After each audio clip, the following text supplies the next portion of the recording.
Well, my first guest tonight is among those predicting on-time passage for the plan. He was one of the three men putting it all together. Malcolm Smith is, of course, the majority leader of the New York State Senate, joining us tonight to take us inside the plan and the process that led to it. Senator, always good to see you. Thanks for your time. Appreciate it. You're welcome. Let's talk about a couple of things tonight. Big picture and, of course, process. And there's been a lot of criticism about the process employed in this particular budget negotiation. Senator, we are in the midst of what the governor has so many times labeled the worst economic downturn since the Great Depression. He's out there day in and day out preaching the need for fiscal restraint, the need to change the culture of spending in Albany. And here we have a budget that totals nearly $132 billion, spends nearly 10% more than what it spent last year. How do you justify that big a budget in the face of this big an economic crisis? I think what people need to do is just need to give everybody a perspective. There's a lot of news out there today. That $131 billion budget that we have, 7 of that $10 billion over last year is actually stimulus money. What is actually put in there was $2 billion worth of restorations, hospitals, SUNY, Albany schools, job creation programs. We have a 110,000 job creation program in this budget.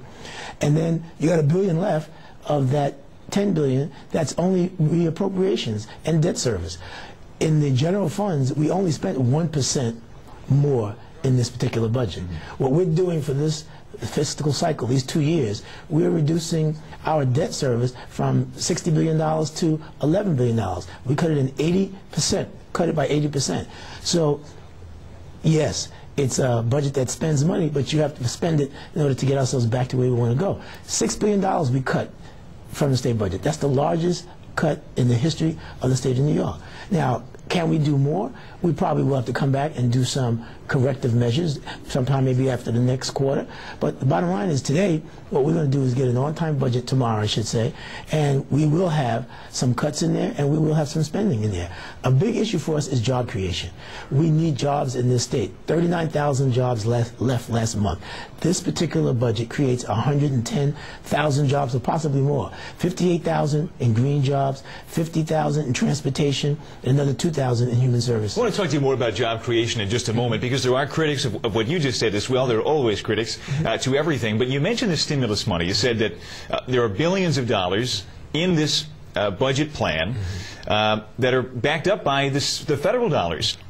But that's, again, one of those instances where the governor said many times we should not be using this money from Washington to subsidize Albany's culture of spending. It appears we are doing just that. No, actually, the only thing that we did the 1.3 nuisance taxes. We got rid of that, which was so important for the everyday working families in our state that get their hair done, they go to the movies, they go skiing, they go bowling. These are things that help stimulate the economy. The other portion is actually shovel-ready projects, and we had to put some in education. So it wasn't feeding a spending frenzy. The president said, we have to be able to get our states across the country back to work. I was in Washington. The president actually had me come down there, summoned me there, talk about that. We actually created 2,100 jobs at that moment when I was down there 2 weeks ago. He said, use this money or it's going to go to another state. The last thing the governor, myself, Sheldon Silver, and any of my colleagues wanted for the public to see is that we didn't take the money or we refused to use it for what it was for. So if we did not have the stimulus money, we basically would have had a budget that was about $122 billion. You mentioned some of the nuisance taxes, and yes, you did agree to get rid of many of those, although as we just played in a piece setting up this conversation tonight, there are no shortage of tax increases and fee hikes in this new budget. A lot of them, many average Americans will feel every day in some way. And so I got to ask you, when the average viewer is watching this program and saying, what does this budget mean for me?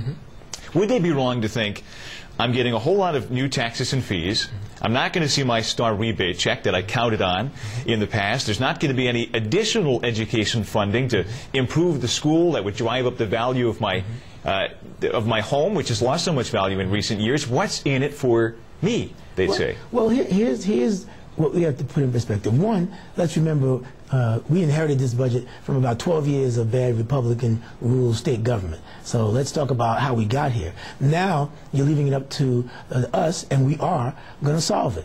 In terms of the star rebate, remember, the star rebate check does not happen. Most people didn't even realize they were getting that money. It was such small amounts. But most importantly, we still have the STAR exemption program. That's $3.3 billion in tax relief, property tax relief for homeowners. They can't minimize that. Second thing is, again, going back to creating jobs. We create jobs in this particular budget so that people can go back to work, so that they can create revenue, so that the state can stay on a track where people are staying here and living here. This is a tough budget. There's no question about it. Are we happy about what we had to do in terms of this budget? No. Education, did we hold it harmless? Yes, the best we could. Hospitals, we try to hold harmless as best we could. We are trying to do what we can to get ourselves out of this. What we have to now do is, as I talk about the Bill Clinton model, where you make tough decisions in the first year of a difficult time. If you follow the economics of this plan, as I said before, we reduced our deficit by almost 80%, from 60 billion down to 11 billion, by doing what we did today. It's very tough. If you're in your own personal house, if you lose a job, you have to cut back on certain things so that you can maintain your household, and you hope that in time you get another job so you can go back and get things to where they were. We are going to put the state back on track. You mentioned job creation a couple of times tonight. Yes. I believe the number was 110,000 new jobs that you believe this budget plan will create. I want to put a graphic on the screen. Ken Adams, a name you'll know, president of the Business Council of New York State, had this to say about the budget plan. The governor and legislature have decided to throw fiscal responsibility out the window. This reckless budget ignores economic common sense, crushes New Yorkers with new taxes, and slams the brakes on the hopes of recovery. It is outrageous. And here's where he gets into what you just said. It's impossible to view this budget as a path to economic recovery. Businesses and jobs will hasten their departure from the state, and how can you blame them? Albany treats them with disdain. Ken Adams, how would you respond to that? Well, I respect Ken Adams, and I think his economic analysis is one that sounds a little bit, one that's littered with a little bit of emotion. And I understand, and I'm a businessman myself. There's nothing more important to me than keeping businesses here. I understand his anger and his frustration. But what we are trying to do, and he has to remember, we are trying to right-size a ship that has been off course for the last 12 years. No one can do that in 3 months. And on top of right-sizing a ship that's been off course for the last 12 years, we also have an unprecedented fiscal climate that we have not seen since the Great Depression. You put the two of those on top of each other, you need tough leadership that's prepared to make tough decisions. That's what we did. Ken Adams and I talk quite a bit. What I need Ken to do is to sit down with us and understand how do we move in the right direction. We've done some things for film tax credits that's going to produce a 3-to-1 investment for us. For every $1 we put in, we get 3 back. We're doing some things that will keep businesses here. Ken is right. We should keep businesses here in the state of New York. We do want to be competitive, and we are going to be competitive. But before I can ask someone to invest themselves in the state of New York, we have to make sure that we have our fiscal house in order. I understand what he says, and I don't differ with the fact that we have made some tough decisions, but we had to make them. I can't sit here and say what we're supposed to do and just sit here and just do nothing. That would not be the responsible thing to do. I know that this is some tough decisions that we made. That's what leadership has to do. But I guarantee, if you follow us through the next 3 quarters, I will tell you, Brian, by the time we get to the 3rd quarter, 4th quarter, come around October, you will see New York State moving back in the right direction.